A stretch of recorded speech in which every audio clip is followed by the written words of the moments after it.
This is going to be a long story, and it's just as crazy as it sounds. I'll try to be as succinct as possible, but there's a lot to cover here. I don't care if anyone believes this or not. It's so absurd that I need to vent. Also, I'm not going to sugarcoat anything, but I will omit any specifics that could identify me to anyone who is unfamiliar with the scenario. I'm 32 years old, and until a few months ago, I was engaged to my 5-year girlfriend. We'll call her Sarah. My younger brother, Mike, is 29 and has always been the golden child in our family. To truly grasp the gravity of this betrayal and why it has hit me so hard, I need to give you some background on my family and how we arrived at this point. Growing up, Mike could do no wrong in our parents' eyes, whereas I was continually chastised and punished for minor infractions. This wasn't your average sibling rivalry or subtle favoritism. It was obvious and intense. Mike would break something, and I would be accused. He'd start a fight, and I'd get grounded. If we both got straight A's, he'd get a new video game console, and I'd get a pat on the back and a reminder to keep it up. Our parents, Tom and Linda, were constantly making excuses for their actions. Mike's younger. He needs more attention, or you're the older one. You should know better, or Mike's just more sensitive. We have to be careful with him. The relentless assault of false standards and gaslighting made me feel useless and despised in my own house. As we grew older, the preference became more evident. When I was accepted into a good college on a partial scholarship, my parents scarcely recognized it. However, when Mike opted to attend community college, they gave him a lavish celebration and purchased him a car to travel in. Never mind that I had been biking 5 miles each way to my part-time job for several years. I moved out as quickly as possible to avoid the toxic environment at home. I supported myself through college by working 2 jobs and taking out loans. Meanwhile, Mike dropped out after 1 semester, citing that college was not for him. Our parents wholeheartedly backed his decision, commending him for knowing himself and not conforming to societal expectations. They even financed his string of failed business enterprises over the following years. Regardless of how much distance I tried to put between myself and my family, they always found a way to bring me back. Holiday dinners were a nightmare of subtle insults and not-so-parallel comparisons. Oh, you're still in that entry-level position? Well, Mike is considering establishing another business. He's very entrepreneurial. Never mind that I was establishing a secure profession while Mike depleted our parents' retirement funds. Despite everything, I tried to keep my friendship with Mike. He was still my brother after all. However, it was always one-sided. I'd reach out and attempt to connect, but he'd either ignore me or find a way to make the conversation into a game he could win. If I was promoted, he would suddenly have a big opportunity coming up. If I started dating someone, he would inevitably be in a serious relationship. I met Sarah while trying to reconnect with Mike. She was a friend of one of his short-lived girlfriends, and we clicked immediately. Sarah was everything I wanted in a partner. Brilliant, humorous, kind, and stunningly beautiful. We began dating, and for the first time in my life, I felt truly satisfied and valued. My folks, obviously, were not pleased. They made sarcastic remarks about Sarah being out of my league and asked what she saw in me. Mike, on the other hand, became quite interested in my life. He was always asking about Sarah, wanting to know everything about her. At the moment, I was just relieved that he seemed to care about things in my life. Looking back, I should have noticed the red flags. Sarah and I moved in together after a year of dating, and it was fantastic. We both had solid professions, traveled, and discussed the future. I began to believe that just maybe I could have the life I had always desired, a good profession, a loving partner, and perhaps children eventually. I proposed to Sarah on our 4th anniversary. It was nothing fancy, just a simple supper at home and a heartfelt speech. I was ecstatic when she said yes. We planned to have a long engagement and spend our time arranging the wedding. We weren't rushing. We had our entire lives ahead of us, or so I believed. When we told my family about our engagement, their reactions were diverse, to say the least. My mother put on a fake smile and remarked, "Oh, how nice," in a tone that implied it was anything but. My father grunted and murmured, "Good luck with that," before returning to the television. Mike, however, had the strangest reaction. He congratulated us, but there was something odd about his smile, almost predatory. I dismissed it at the time, attributing it to my own fears. The following year was filled with wedding plans and job stress. Sarah and I were both working long hours at our jobs to save up for the wedding and a down payment on a home. We hadn't seen each other as much as we used to, but I assumed it was simply a phase that every partnership goes through. Looking back, I should have seen the signs. Sarah grew distant, always on her phone, smiling at texts from people she swiftly dismissed as business friends. She began going out more with her friends, arriving home late and smelling of wine and cologne. But I fully trusted her. I never considered that she may be cheating, let alone with my own brother. About 4 months ago, Sarah started acting strangely. She was moody, irritated, and often nauseous. I was excited by the possibility that she might be pregnant. We hadn't tried, but we had discussed the possibility of having children in the future. I began to plan how I would help her, thinking about nursery colors and baby names. Then one night, she sat me down with tears in her eyes and delivered the bombshell. She was pregnant, but it was not mine. I was stunned. We hadn't been intimate in a while due to our hectic schedules, but I never expected her to cheat on me. When I asked who the father was, she broke down and mumbled, "It's Mike." My entire world came crashing down at that moment. Everything I thought I knew, everything I had based my existence on, came crumbling down. I could not breathe. I could not think. All I could feel was an overwhelming sense of betrayal and loss. Sarah attempted to explain, her words coming out quickly between sobs. Apparently, it began during our engagement party. Mike had approached her and told her that she was making a mistake by marrying me. He played on her insecurities, telling her she could do better and that he could provide her with everything I couldn't. It wasn't a one-time occurrence. They had been having an affair for months. I kicked Sarah out that night. I couldn't bear to look at her or be in the same room with the woman who had deceived me so thoroughly. She begged me to forgive her, explaining that it was a mistake and that she loved me, but all I could think of was how many times she had lied to my face and been with my brother while wearing the ring I had given her. After Sarah left, I contacted Mike. I can't recall what I said. It was all a swirl of wrath and pain. He initially tried to play it casual, claiming that it was merely a drunken mistake and had no meaning. But when I questioned him, he became defensive, saying, "Well, maybe if you'd been a better fiancé, she wouldn't have come to me." I saw red. I got into my car and headed to his apartment, determined to do something that would make him regret what he said. I'm not sure what I was planning to do, but when I arrived, our parents were already there. Mike had apparently called them first, telling them a story about Sarah seducing him and how sorry he was. And you know what? They believed him. They always do. My mother immediately began lecturing me about forgiveness and family, while my father simply stood there with his arms crossed, looking disappointed in me, but not in his beloved Mike. I tried to explain what had actually happened, but they wouldn't listen. They kept telling me that I needed to forgive Mike and support Sarah throughout her pregnancy, because family comes first. I lost it. Years of pent-up resentment and anger spilled forth. I told them exactly how I felt about their twisted sense of devotion, how they'd always favored Mike over me, and how they had never taken my side or backed me. I told Mike that he was no longer my brother, and that he had died.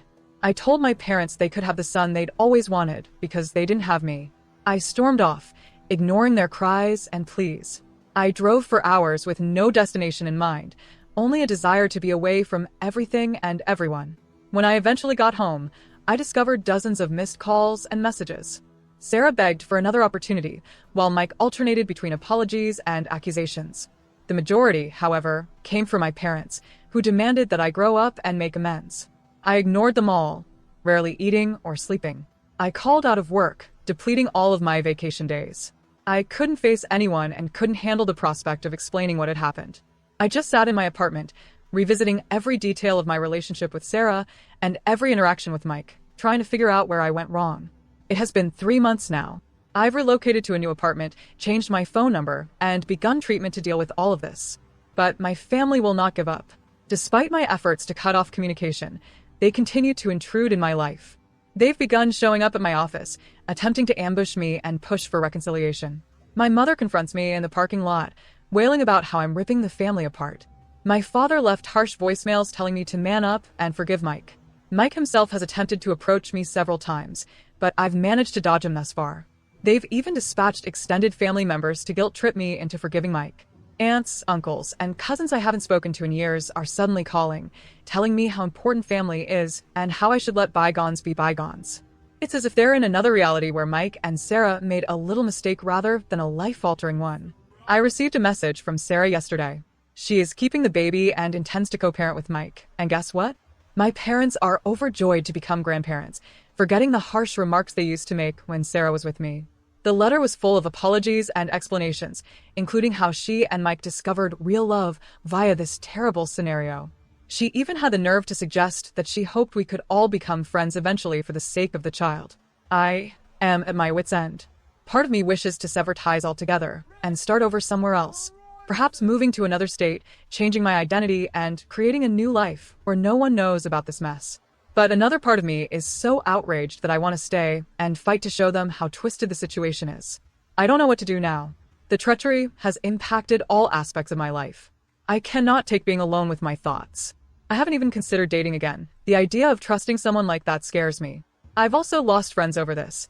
Those who believe I should take the high road and reunite with my family, as if I'm terrible for refusing to play happy families with the people who have wounded me the most. The idea of Sarah and Mike raising a kid together, a child who should have been mine, is like a continual stab in my gut. I understand cognitively that the child is innocent in all of this. It is not the baby's fault that its parents are lying, cheating individuals, but I can't bring myself to feel good about its existence. My parents have begun to discuss how I should be involved in the child's life and how I will become an uncle. The concept makes me feel physically ill. How can I look at this child and not recognize the ultimate emblem of my brother's betrayal?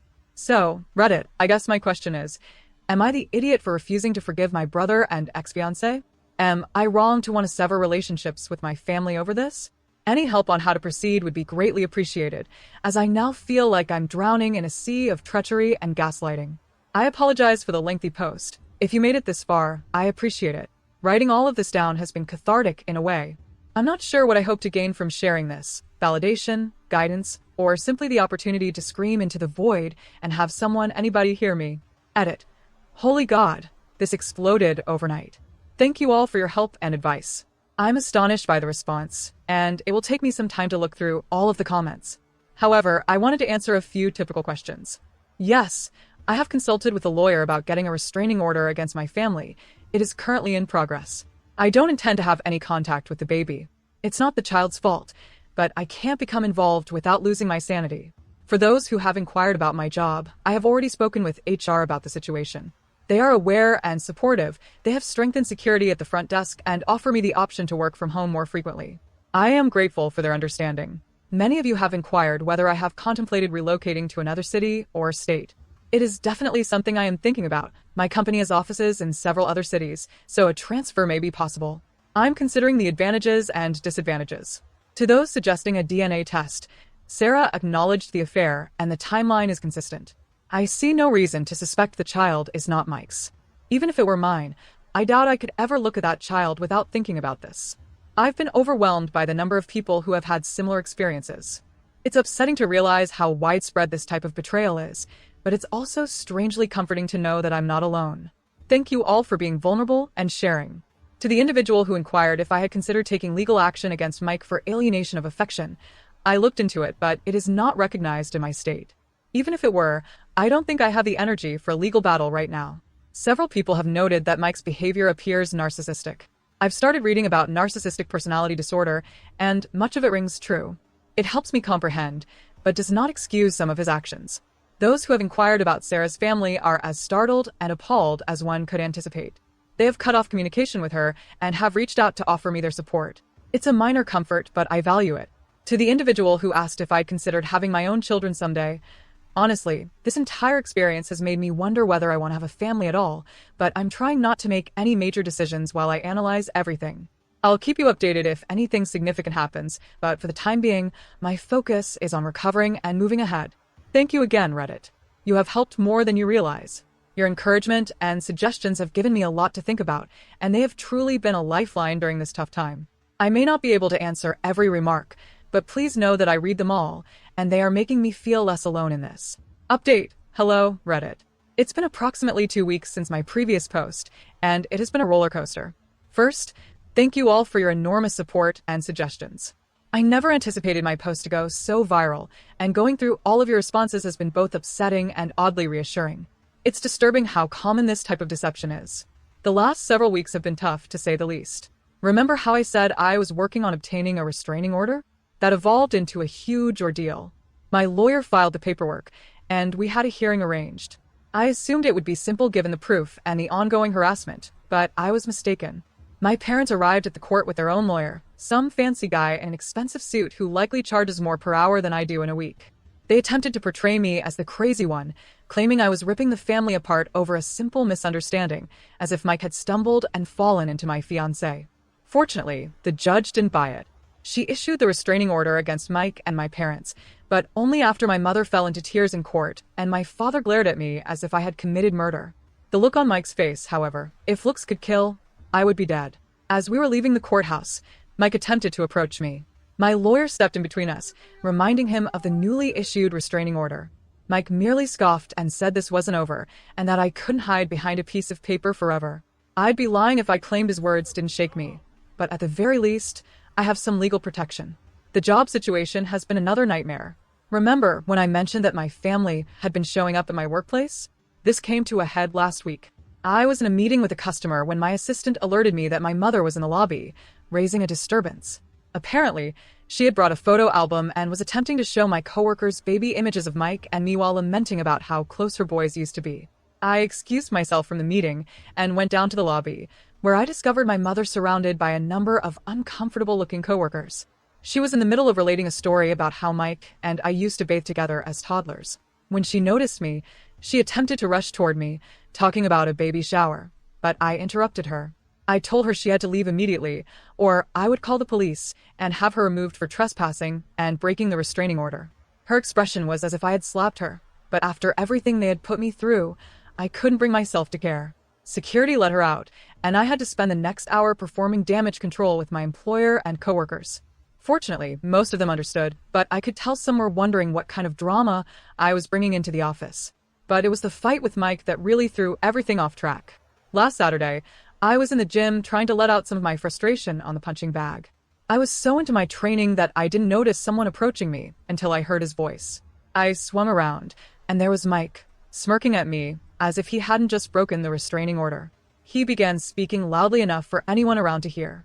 I ordered him to go before I contacted the cops, but he laughed and said he'd tell them how I had threatened him and Sarah. That was when I lost it.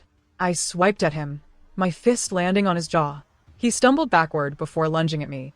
We ended up on the floor, trading blows like kids again, except this time there were no parents to separate us, no one instructing me to be the bigger person and let Mike win. I got in a few nice hits before the gym staff separated us. Mike's nose was bleeding, and I could feel my own swelling shut. We were both shouting, trying to get free and get back at each other. The gym manager threatened to call the cops, which ultimately shook me out of it. I grabbed my belongings and fled. I was driving home, still shaking from adrenaline, when I received a call from an unknown number. Against my better judgment, I responded. Sarah was shouting at me about how I had broken Mike's nose and that he could require surgery. I couldn't help but laugh. The ridiculousness of her being upset with me after what they'd done was simply too much. I apologized if I had upset her little boyfriend, whom she had been sleeping with behind my back for several months. She began sobbing, complaining about how anxious she was, how the baby could detect her pain, and how I could be so selfish. I hung up and blocked her number. The aftermath of the brawl was severe. The news had spread like wildfire throughout our social circle. My phone was flooded with texts from friends and family members, some supporting me, others calling me out for assaulting my poor defenseless brother. Sarah's parents contacted me again, expressing their support for me and their displeasure with their daughter. It was a minor consolation, but at this point, I'll take what I can get. The restraining order does not seem adequate anymore. Mike has demonstrated his willingness to violate it, and I'm concerned about what he'll do next. The legal fallout has been a nightmare. My lawyer called me the day after the gym incident. Mike apparently filed assault accusations against me.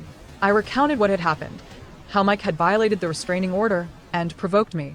My lawyer groaned and said we'd fight it, but it might be a tough struggle considering that I threw the first punch. We are in the process of bringing our own charges against Mike for breaking the restraining order. My lawyer is convinced that this will benefit our case, but nothing is guaranteed. I've had to provide police statements, show them the injuries on my face and knuckles, and justify defending myself against my own brother, which is humiliating.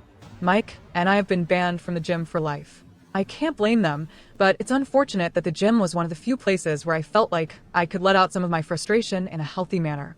My cousin Amy, whom I've always been close to, called me the other day. She's taken a lot of pressure from her family for supporting me, but she's staying firm. She told me about what had been going on behind the scenes. Apparently, my parents have been telling everyone that I'm experiencing a mental breakdown. They claim that Sarah and Mike's relationship began after Sarah and I split up, and that I am simply envious and unable to let go. According to Amy, most of the family is skeptical, but some are not. It's irritating to know that they're spreading false information about me while I'm attempting to recuperate. Things at work have been, to say the least, difficult. After the incident with my mother in the lobby and the argument with Mike, which went viral on local social media, I can sense my coworkers are on edge around me. My manager called me into his office earlier this week. He began by stating he valued me as an employee and realizes I'm going through a difficult period, but then he dropped the bombshell. He believes it would be best if I took a leave of absence until things calmed down. He suggested we call it a personal sabbatical. Paid, of course. I wanted to fight, to tell him that work is the only thing keeping me sane right now, but I knew the choice had already been made. So I agreed, thanked him for his understanding, and began to pack up my office. As I was leaving, I overheard two of my coworkers discussing how my brother got my fiancée pregnant. I slammed my office door louder than required as I exited, taking some small satisfaction in watching them jump. I'd be lying if I said none of this was impacting me. I've started taking long drives at night to get out of my flat. Sometimes I find myself parked outside my former place, the one I lived in with Sarah, wondering how my life got so messed up. In the midst of this commotion, I received support from an unexpected source, Sarah's younger sister, Emma. Emma contacted me on social media, apologizing for her sister's conduct and offering her support. At first, I was skeptical. What if this was a trick? But after speaking with her, I realized she is equally disgusted by Sarah's behavior as I am. She's been telling me about what's going on in Sarah and Mike's lives. They appear to have moved in together, living as if they hadn't just destroyed numerous lives to be together. Emma claims Sarah has been attempting to portray herself as the victim, crying to anyone who would listen about how she never intended to hurt anyone and how she and Mike are soulmates who found each other against all odds. It makes me sick to my stomach, but I appreciate Emma keeping me in the loop. After all, information is power, even if it is knowledge that I would prefer not to have. The social media environment has been a nightmare. I've always been a rather private person, but this event has thrown me into the unwanted spotlight. Someone, probably one of Mike's friends, posted about our gym feud on a local Facebook page. The post did not mention our names, but it described the incident in enough detail for anyone who knows us to figure it out. The comment area became a battleground. Some individuals defended me, claiming Mike received what he deserved, while others described me as unstable and said I needed to be locked up. I made the mistake of looking over some of the comments one night after having too many beers, a huge mistake. I ended up hurling my phone across the room so hard that the screen cracked. Since then, I've canceled most of my social media profiles. I can't deal with the continuous notifications and messages from folks I haven't spoken to in years who suddenly want to know all the juicy details about my personal life. With everything that has happened, I have realized that I cannot stay in this city any longer. There are too many memories and chances to run into Sarah, Mike, or my parents. I've started looking for internal moves, and there's a promising opportunity in our Seattle office. It's not ideal. I've never been a fan of continual rain, but at this point, I'd move to the moon to avoid all of this turmoil. I haven't made any final decisions yet, but the concept of a fresh start is becoming increasingly intriguing. New city, new apartment, new life, where no one recognizes me as the guy whose brother cheated on his fiancée. My folks have been unusually silent since the restraining order was granted. I'm waiting for the other shoe to drop, for them to figure out a new method to force their way back into my life. Sarah has been spreading the word about her pregnancy far and wide. Emma tells me she's been posting continuous updates on social media, ultrasound photographs, belly shots, and so on, with a message about how blessed she and Mike are and how thrilled they are to start their family. Each new piece of information feels like a fresh wound, triggering the pain just as I thought I was beginning to recover. So, that is where things stand right now. 2 weeks ago, I believed my life couldn't possibly get any worse, yet it has. I'm still angry and wounded, but also weary. I am tired of justifying myself. So, Reddit, I suppose this is less of an update and more of a I'm not sure, a cry into the void. I'm not sure what I'm asking for right now. Advice, pity, or a time machine that allows me to never introduce Sarah to my brother. Whatever happens next, I will attempt to keep you all informed. Your encouragement has meant more to me than you can realize. It's nice to be reminded that there are still good individuals in the world, even when it feels like everything is full of betrayal and deceit. Final update. Hello Reddit. It's been a week since my previous update, and I'm here with what I expect to be my final post on this whole disaster. First and foremost, I'd like to thank everyone for their help and guidance throughout this journey. Your writings have been a lifeline in the worst times of my life. So, where to start? A lot has happened in just 7 days, and I'm still trying to digest everything. I guess I'll start with the major news. I'm relocating. Yes, I took the risk and accepted a transfer to our Seattle office. It was not an easy decision, but after everything that had happened, I felt I needed a new start. The choice came following an especially difficult day last week. I had just returned from another meeting with my lawyer regarding Mike's assault allegations. When I saw a note in my mailbox, it came from Sarah. I almost tossed it out before opening it, but curiosity got the best of me. Inside, there was an ultrasound image and a handwritten letter stating how pleased she and Mike were about their baby. She went on to say that she hoped I could find it in my heart to be pleased for them and that the baby would be delighted to have its uncle in its life. I saw red. Before I realized it, I'd grabbed my phone, unblocked Sarah, and dialed her number. She picked up on the second ring, and I simply let go. I informed her exactly how I felt about her, Mike, and their new family. I told her she was insane if she believed I'd ever want to do anything with that kid, and that she, Mike, and the baby could all go to hell. It wasn't my best moment, but I felt like I finally shouted everything I'd been holding back. That's when I realized I couldn't stay in this city anymore. That same night, I called my supervisor and informed him that I wanted to transfer to Seattle. He was relieved. To be honest, I believe he was concerned about how all of this drama would affect the company. He promised to expedite the paperwork, and by the next morning, it was official. I had 2 weeks to collect my belongings and relocate across the nation. My family and social circle were quick to learn about my move. My folks, unsurprisingly, were outraged. They showed up at my place unexpectedly, again breaking the restraining order to try to talk me out of it. My mother was crying, accusing me of abandoning the family, and my father was furious, yelling at me for being selfish and immature. I didn't participate.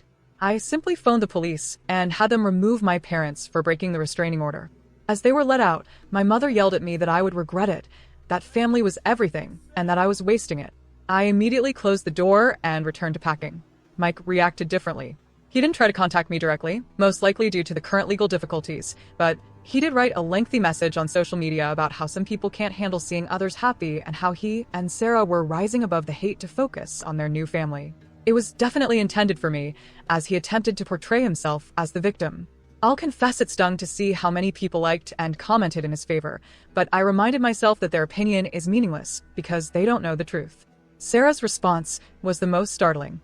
After our phone conversation, she contacted her sister, Emma, who had been keeping me updated on Sarah and Mike's situation. Apparently, my statements had a greater impact than I had imagined. Emma informed me that Sarah had broken down, stating that she realized what she and Mike had done was terrible and that she was scared of the future. My cousin Amy, bless her, offered to help me pack. She even informed me more about what was going on with the family. Amy told me that my aunt, my mother's sister, had a heated argument with my mother, accusing her of always favoring Mike and pushing me away. My aunt complained that my parents were reaping the consequences of their years of favoritism. I can't say I'm not relieved to hear that someone is finally calling them out for their behavior. My lawyer assures me that my move will have no effect on the legal case, which is currently pending. We're still pursuing charges against Mike for breaching the restraining order and defending against the assault accusations he brought against me. My lawyer seems certain that the judge will see through Mike's arguments, particularly considering his history of breaching the restraining order. The fact that I'm moving across the nation should also demonstrate that I'm not a threat to Mike, which may help get his charges dropped. I don't know if I'll post any further updates after this. Part of starting over is putting the past behind me, and as helpful as this group has been, I believe it's time for me to move on from revisiting this narrative. I need to focus on creating my new life rather than obsessing over the past. So, I believe this is my final update. Wish me luck, Reddit. I've got a whole new life ahead of me in Seattle, and I intend to make the most of it.